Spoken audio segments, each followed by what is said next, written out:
اعوذ باللہ من الشیطان الرجیم بسم اللہ الرحمن الرحیم سبحان الذی اسری بعبدہ لیلا من المسجد الحرام الی المسجد الاقصی الذی بارکنا حولہ لنریہ من آیاتنا انہ هو السمیع البصیر۔ صدقت یا رب العالمین۔ ان اللہ وملائکتہ یصلون علی النبی یا ایھا الذین آمنوا صلوا علیہ وسلموا تسلیما۔ تمامی احباب مل کر پڑھ لیجیے، الصلاۃ والسلام علیک یا سیدی یا رسول اللہ وعلی آلک و اصحابک یا سیدی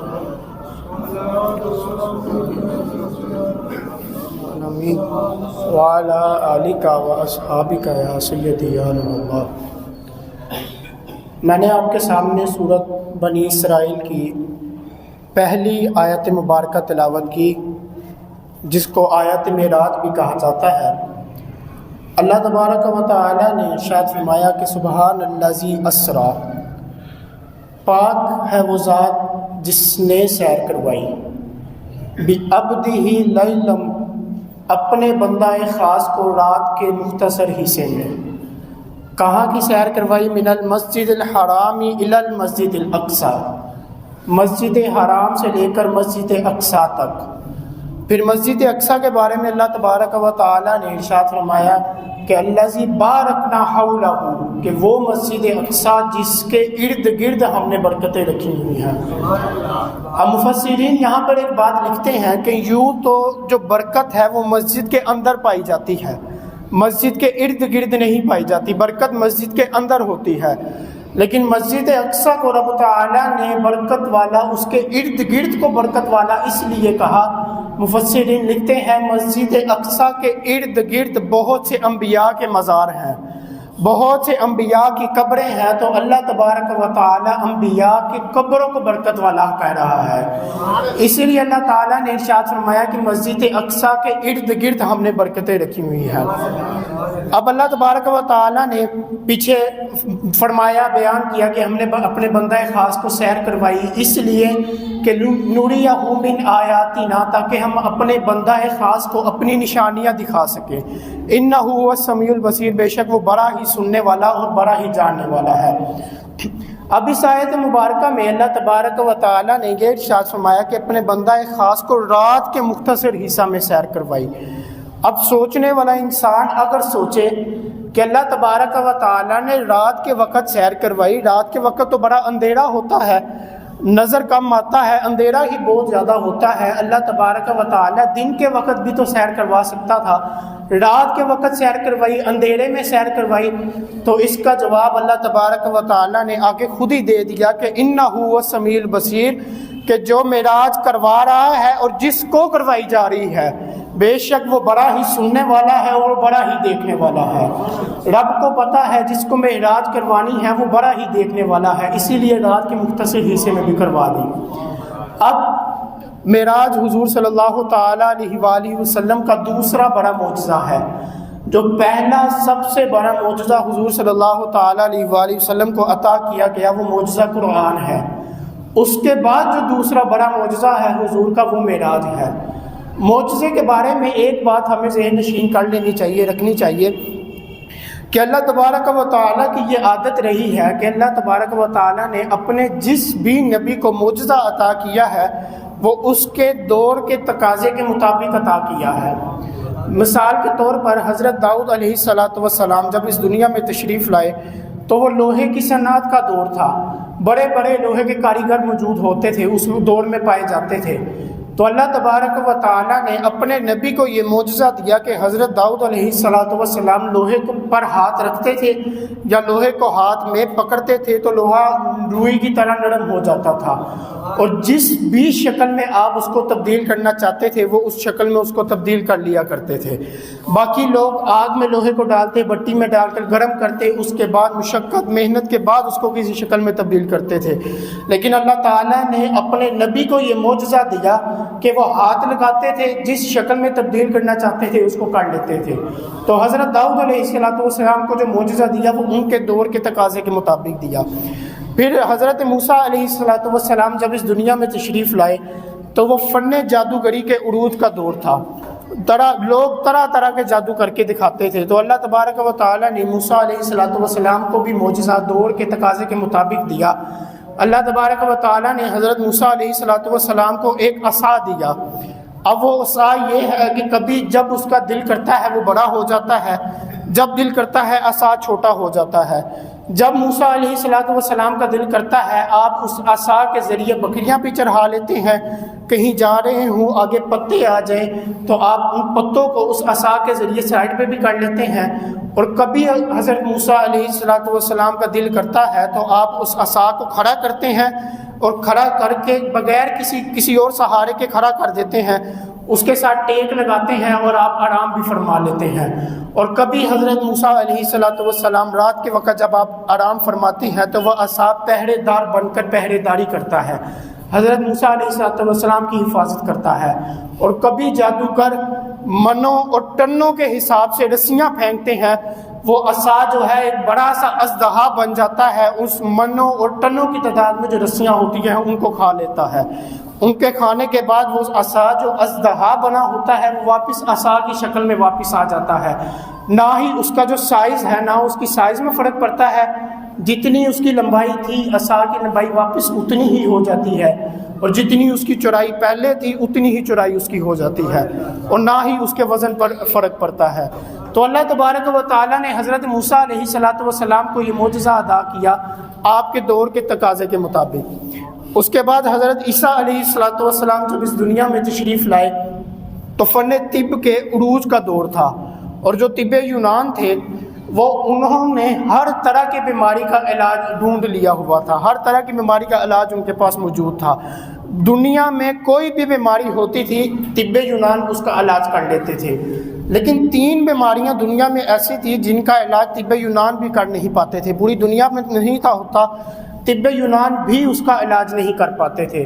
پہلی بیماری یہ تھی کہ وہ مادر ذات اندھے کو جو پیدائشی طور پر اندھا ہوتا تھا اس کی آنکھوں کی روشنی وہ واپس نہیں لا سکتے تھے۔ پھر دوسری بیماری یہی تھی کہ اگر کسی کے جسم پر کوڑے پڑ جاتے تو وہ اس کا کوئی علاج نہیں کر پاتے تھے۔ اور تیسری بیماری موت تھی کہ وہ موت کا کوئی علاج نہیں کر پاتے تھے۔ لیکن جب اللہ تعالیٰ نے اپنے نبی کو بھیجا اور اس دور کو دیکھا تو پھر اللہ تعالیٰ نے اپنے نبی حضرت عیسیٰ علیہ السلام کو ان کے دور کے مطابق ان کو معجزہ عطا فرمایا۔ حضرت عیسیٰ علیہ السلام مادر ذات اندھے پر جو پیدائشی طور پر اندھا ہے اس کی آنکھوں پر ہاتھ پھیرتے تھے، اللہ تبارک و تعالیٰ اس کی آنکھوں میں روشنی ڈال دیا کرتا تھا۔ دوسرا معجزہ حضرت عیسیٰ علیہ السلام کو اللہ تعالیٰ نے یہ دیا کہ جس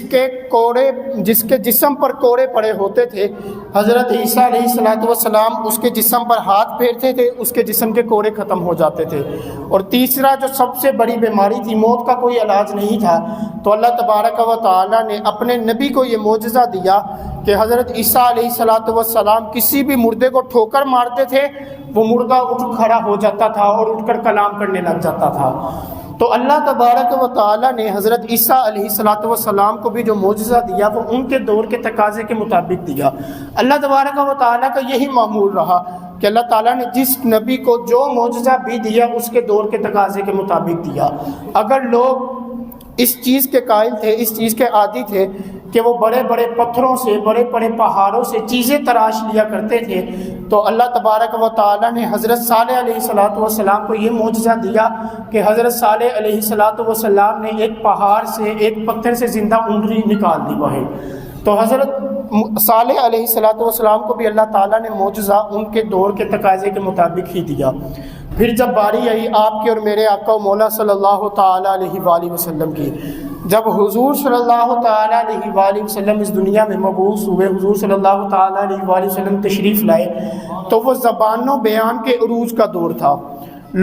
عرب لوگ بڑے ہی فصیح و بلیغ ہوا کرتے تھے، گھر گھر شاعر، ادیب، نثر نگار موجود تھے، اور وہ یہ دور تھا کہ اگر کسی کی تعریف بھی کرنی ہوتی تھی تو وہ شاعری کی صورت میں ہی کیا کرتے تھے، اور اگر کسی کی بے عزتی، کسی کو ذلیل بھی کرنا ہوتا تھا تو وہ شاعری کی صورت میں ہی کیا کرتے تھے۔ تو پھر اس دور میں اللہ تبارک و تعالیٰ نے حضور صلی اللہ تعالیٰ علیہ وآلہ وسلم کو سب سے بڑا معجزہ معجزہ قرآن عطا کیا، اور پھر معجزہ قرآن اللہ تبارک و تعالی نے عطا کیا، اور پھر اس وقت کے جتنے شاعر جتنے ادیب تھے ان سب کو کھلا چیلنج کیا۔ سورۃ البقرہ میں پہلے سپارے میں یہ چیلنج موجود ہے۔ اللہ تبارک و تعالی نے ارشاد فرمایا کہ وَإِن كُنتُمْ فِي رَيْبٍ مِّمَّا نَزَّلْنَا عَلَىٰ عَبْدِنَا فَأْتُوا بِسُورَةٍ مِّن مِّثْلِهِ، اگر تم اس قرآن پر اس چیز پر شک کرتے ہو جو ہم نے اپنے بندہ خاص پر نازل کی ہے، یعنی قرآن پر اگر تم شک کرتے ہو تو تم اس کی مثل کوئی ایک صورت ہی لا کر دکھا دو، یا تم اس کی مثل کوئی ایک آیت ہی لا کر دکھا دو۔ تو حضرت امام جلال الدین سیوطی رحمۃ اللہ علیہ فرماتے ہیں کوئی اس کے مثل آیت لانا ممکن ہی نہیں تھا،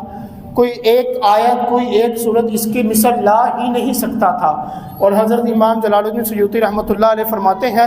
اگر قرآن کی مثل ایک آیت بھی لانا ممکن ہوتا تو پھر یہ جو احد میں جو لڑائیاں ہوئیں، جو جنگیں ہوئیں، وہ نہ ہوتی، کیونکہ اگر لانا ممکن ہوتا کفار اس کے مقابلے میں ایک آیت بھی لے آتے اور وہ توبہ نعوذ باللہ اسلام کی تکذیب بھی کر دیتے اور پیغمبر کی بھی تکذیب کر لیتے، لڑائیاں ختم ہو جاتی۔ تو آپ فرماتے ہیں کہ اس کے مقابلے میں ایک آیت لانا بھی ممکن ہی نہ تھا۔ اور فاضل بریلوی بھی فرماتے ہیں کہ تیرے آگے ہے یوں دبے لچے،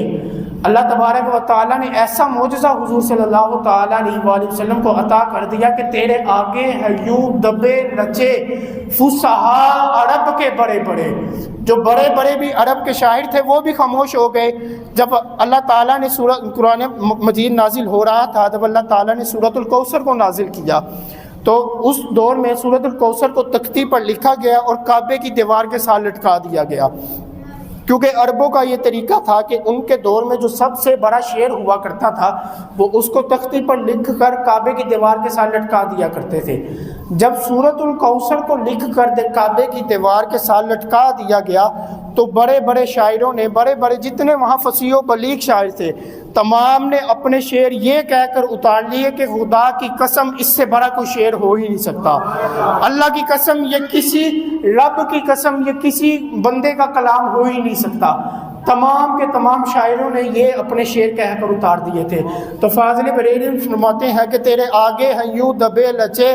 فصحا، عرب کے بڑے بڑے، کوئی جانے منہ میں زبان نہیں،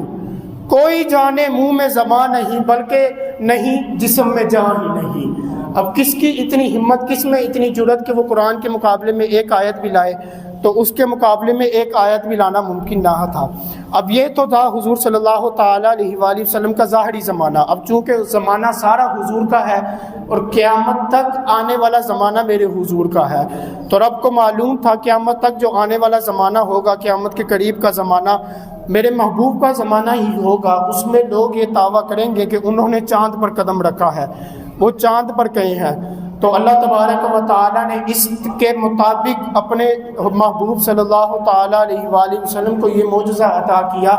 کہ اللہ تعالیٰ نے اپنے محبوب صلی اللہ تعالیٰ علیہ وآلہ وسلم کو وہاں پر بلا لیا جہاں جانے کا کوئی سوچ بھی نہیں سکتا۔ آج کے جو سائنٹسٹ ہیں، آج کے جو سائنسدان ہیں، یہ جو مرضی کر لیں، جتنی مرضی کوششیں کر لیں، جہاں تک حضور صلی اللہ تعالیٰ علیہ وآلہ وسلم کو رب تعالیٰ نے بلا لیا وہاں جانے کا کوئی سوچ بھی نہیں سکتا۔ تو کوئی حد ہے ان کے عروج کی؟ حضور کے عروج کی کوئی حد نہیں، کوئی حد ہے ان کے عروج کی؟ بالغ الاولیٰ بے کمال ہی، اور سڑے لامکان سے طلب ہوئی، سڑے لامکان سے طلب ہوئی۔ رب نے خود چاہا کہ آج حضور میرے پاس تشریف لائے، محب نے چاہا کہ میرا محبوب آج میرے پاس آئے اور میرے پاس آ کے مجھ سے کلام کرے۔ سڑے لامکان سے طلب ہوئی، سوئے منتہا وہ چلے نبی۔ تو کوئی حد ہے ان کے عروج کی؟ بالغ الاولیٰ بے کمال ہی۔ جب اللہ تبارک و تعالیٰ نے یہ چاہا کہ حضور صلی اللہ تعالیٰ علیہ وآلہ وسلم کو معراج پر بلایا جائے، میرے اپنے پاس بلانے کا ارادہ کیا، تو اللہ تبارک و تعالیٰ نے حضرت جبریل علیہ السلام کو زمین پر بھیجا۔ تو حضرت جبریل علیہ السلام جب زمین پر تشریف لائے، واقعہ سب نے سنا ہوا ہے، حضور ام ہانی کے گھر آرام فرما رہے تھے، حضرت جبریل علیہ السلام نے اللہ تعالیٰ کا حکم دیا کہ رب تعالیٰ آپ کو معراج پر بلانا چاہتا ہے۔ حضور صلی اللہ تعالیٰ علیہ وآلہ وسلم حضرت جبرائیل علیہ السلام کے ساتھ مسجد حرام پہلے تشریف لے کے گئے، وہاں سے مسجد اقصیٰ گئے، پھر پہلے آسمان دوسرے آسمان، جس طرح تھا اس طرح گئے۔ جب حضور صلی اللہ تعالیٰ علیہ وآلہ وسلم کو حضرت جبرائیل علیہ السلام مسجد حرام میں تشریف لے کے چلے گئے تو وہاں جا کر حضرت جبرائیل علیہ السلام نے حضور صلی اللہ تعالیٰ علیہ وآلہ وسلم کا سینہ چاک کیا، آپ کا سینہ مبارک کھولا، آپ کے قلب اطہر کو نکالا اور اس کو آب زمزم کے ساتھ غسل دیا۔ اور مفسرین فرماتے ہیں وہاں پہ آب زمزم کے ساتھ غسل دینے کی نیت یہ نہیں تھی کہ حضور کے قلب کو، حضور کے دل کو برکت پہنچے، بلکہ آب زمزم کے ساتھ اس لیے وہاں پہ غسل دیا کہ آب زمزم کو برکت پہنچے، حضور کے قلب کی جو برکتیں ہیں وہ آب زمزم بھی حاصل کر لیں۔ اور پھر اس کے جو زمزم کا جو آپ کو غسل دیا گیا اس میں سے جو پانی بچا اس کے بارے میں فاضل بریلوی فرماتے ہیں کہ بچا جو تلووں کا ان کے دوون، بچا جو تلووں کا ان کے دوون، بنا وہ جنت کا رنگ و روبن۔ آپ فرماتے ہیں کہ جس پانی سے حضور صلی اللہ تعالیٰ علیہ وآلہ وسلم کو غسل دیا گیا تھا اس میں سے جو پانی بچا، آج جنت اتنی خوبصورت ہے، ہم اتنا کچھ اس کے بارے میں سنتے ہیں احادیث میں، جنت اتنی خوبصورت ہے۔ آپ فرماتے ہیں جنت کی خوبصورتی ہے ہی اس وجہ سے کہ حضور صلی اللہ تعالیٰ علیہ وآلہ وسلم کو دیے گئے غسل میں سے جو پانی بچا تھا اس پانی کو جنت میں استعمال کیا گیا تھا، اس لیے آج جنت اتنی خوبصورت ہے۔ فرماتے ہیں بچا جو تلووں کا ان کے دوون، بنا وہ جنت کا رنگ و روون۔ اور پھر آپ ایک اور شعر فرماتے ہیں کہ نہانے میں جو کچھ بچا تھا پانی، نہانے میں جو کچھ بچا تھا پانی، کٹورے تاروں نے بھر لیے تھے۔ آپ فرماتے ہیں یہ جو ستارے، یہ جو تارے آج اتنے چمکتے نظر آتے ہیں اس کی وجہ یہی ہے کہ حضور صلی اللہ تعالیٰ علیہ وآلہ وسلم کے قدموں سے جو لگ کر پانی بچا ان پانیوں کو ستاروں نے اپنے اندر جذب کر لیا، اسی وجہ سے آج وہ چمکتے ہوئے نظر بھی آتے ہیں۔ یہی وجہ کہ آج تارے چمکتے ہوئے نظر آتے ہیں۔ اور پھر حضور صلی اللہ تعالیٰ علیہ وآلہ وسلم معراج پر تشریف لے کے گئے، واپس آئے تو حضور صلی اللہ تعالیٰ علیہ وآلہ وسلم نے صحابہ سے فرمایا، اے صحابہ میں اپنے رب کو دیکھ کے آیا ہوں اور بڑی ہی حسین صورت میں دیکھ کے آیا ہوں، میں اپنی سر کی آنکھوں سے دیکھ کے آیا ہوں، رب بڑا ہی خوبصورت ہے، بڑا ہی حسین ہے۔ تو حضرت انس بن مالک رضی اللہ تعالیٰ عنہ کھڑے ہوئے، عرض کرنے لگے یا رسول اللہ صلی اللہ تعالیٰ علیہ وآلہ وسلم آپ اکیلے ہی رب کو دیکھ آئے ہیں؟ عرض کرنے لگے یا رسول اللہ صلی اللہ تعالیٰ علیہ وآلہ وسلم وہ تو ہمارا بھی رب ہے، ہمارا بھی دل کرتا ہے ہم اپنے رب کو دیکھیں، آپ اکیلے ہی دیکھ آئے ہیں۔ جب حضرت انس نے یہ عرض کی تو باقی صحابہ بھی دیکھ کر عرض کرنے لگے یا رسول اللہ صلی اللہ تعالیٰ علیہ وآلہ وسلم ہمارا بھی رب ہے، ہمارا بھی دل کرتا ہے ہم اپنے رب کا دیدار کریں۔ تو حضور صلی اللہ تعالیٰ علیہ وآلہ وسلم مسکرانے لگے اور فرمانے لگے کہ اے میرے صحابہ تمہارا دل کرتا ہے کہ تم اپنے رب کا دیدار کرو؟ صحابہ اکرام نے عرض کی یا رسول اللہ صلی اللہ تعالیٰ علیہ وآلہ وسلم جی ہاں میرا دل کرتا ہے میں اپنے رب کا دیدار کروں۔ تو حضور صلی اللہ تعالیٰ علیہ وآلہ وسلم ارشاد فرمانے لگے کہ جس کا دل کرتا ہے وہ اپنے رب کا دیدار کرے، من رآنی فقد رأی الحق، جس نے مجھے دیکھا گویا اس نے اپنے رب کو دیکھا۔ تم سب مل کر مجھے دیکھو، جس نے مجھے دیکھ لیا گویا اس نے اپنے رب کو دیکھ لیا۔ جو یہ چاہتا ہے کہ وہ اپنے رب کو دیکھ لے تو وہ حضور صلی اللہ تعالیٰ علیہ وآلہ وسلم کا دیدار کر لے۔ تو اللہ تبارک و تعالیٰ نے اپنے نبی کو دور کے تقاضے کے مطابق جو سب سے بڑا اور دوسرا جو بڑا معجزہ عطا کیا وہ معجزہ معراج ہے۔ اور حضرت عائشہ صدیقہ رضی اللہ تعالیٰ عنہ بیان کرتی ہیں کہ ایک دن حضور صلی اللہ تعالیٰ علیہ وآلہ وسلم تشریف فرما تھے، حضور صلی اللہ تعالیٰ علیہ وآلہ وسلم کا دریا رحمت جوش میں آیا۔ حضور فرمانے لگے عائشہ مانگو کیا مانگتی ہو، جو دل کرتا ہے عائشہ آج مانگ لو۔ اب کسی سے کوئی چیز اس طرح کی کسی کو آفر دی جائے یار جو تیرا دل کرتا ہے مانگ لے، اور پتہ بھی ہو جو کہہ رہا ہے وہ دے بھی سکتا ہے، جو مانگا جائے وہ دے گا، تو پھر بندہ تو سوچتا ہے یار کوئی بڑی چیز ہی مانگنی چاہیے۔ جب حضور صلی اللہ تعالیٰ علیہ وآلہ وسلم نے حضرت عائشہ رضی اللہ تعالیٰ عنہ سے فرمایا کہ عائشہ مانگو جو دل کرتا ہے مانگ لو، تو حضرت عائشہ رضی اللہ تعالیٰ عنہ سوچنے لگی تو عرض کی یا رسول اللہ صلی اللہ تعالیٰ علیہ وآلہ وسلم، اب چونکہ آفر بہت بڑی تھی، عرض کرنے لگیں یا رسول اللہ کیا میں اپنے والد سیدنا صدیق اکبر رضی اللہ تعالیٰ عنہ سے مشورہ نہ کر لوں؟ اب وہ بھی جانتی تھیں کہ حضور کے جو سب سے قریبی دوست ہیں وہ سیدنا صدیق اکبر رضی اللہ تعالیٰ عنہ ہیں، اور دوست ہوتا ہی وہ ہے جو دوست کی رگ رگ سے واقف ہوتا ہے، جو دوست کے رازوں سے بھی واقف ہوتا ہے۔ تو حضرت عائشہ رضی اللہ تعالیٰ عنہ نے عرض کی یا رسول اللہ اگر آپ اجازت دیں تو میں اپنے والد سیدنا صدیق اکبر سے مشورہ نہ کر لوں؟ تو اللہ تعالیٰ نے فرمایا عائشہ چلو تم کر لو، مشورہ کر لو۔ تو حضرت عائشہ رضی اللہ تعالی عنہ اپنے والد کے پاس سیدنا صدیق اکبر رضی اللہ تعالی عنہ کے پاس آئیں، عرض کی کہ بابا جان، حضور صلی اللہ تعالی علیہ وآلہ وسلم کا دریائے رحمت بڑا ہی جوش میں ہے۔ حضور نے فرمایا ہے عائشہ جو تمہارا دل کرتا ہے مانگ لو۔ تو آپ تو ان کے سب سے زیادہ قریبی دوست ہیں، آپ ہی مجھے مشورہ دیں، مجھے بتائیں مجھے کیا مانگنا چاہیے۔ اب دوست کی رگ رگ سے واقف ہوتا ہے۔ سیدنا صدیق اکبر رضی اللہ تعالیٰ عنہ نے بھی جو چیز مانگی کمال ہی کر دیا۔ سیدنا صدیق اکبر رضی اللہ تعالیٰ عنہ کہنے لگی کہ عائشہ تم حضور صلی اللہ تعالیٰ علیہ وآلہ وسلم سے عرض کرنا کہ یا رسول اللہ صلی اللہ تعالیٰ علیہ وآلہ وسلم، جب آپ معراج پر تشریف لے گئے تھے، اللہ تبارک و تعالیٰ کے قرب خاص میں تھے، جب آپ کے اور رب کے سوا کوئی بھی نہ تھا، جب آپ اللہ تعالیٰ کے قرب خاص میں تھے، اس درمیان جو راز کی باتیں ہوئیں ان میں سے ایک راز کی بات ہمیں بتا دیجئے۔ تو اب حضرت عائشہ رضی اللہ تعالیٰ عنہ